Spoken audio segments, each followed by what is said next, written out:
జిగటగల ఊబిలో పడియుండగా నాడుగులు స్థిరపరచి నిలిపితివయ్యా.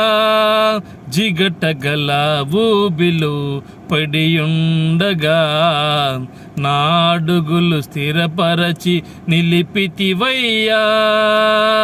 నీ సోపుతో నన్ను కడుగుము యేసయ్యా, హిమము కంటెను తెల్లగా మార్చయ్యా.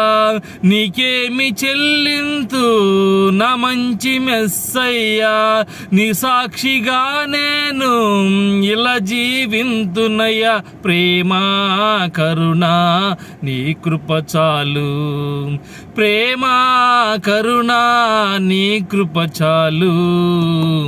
చాలునయా చాలునయా నీ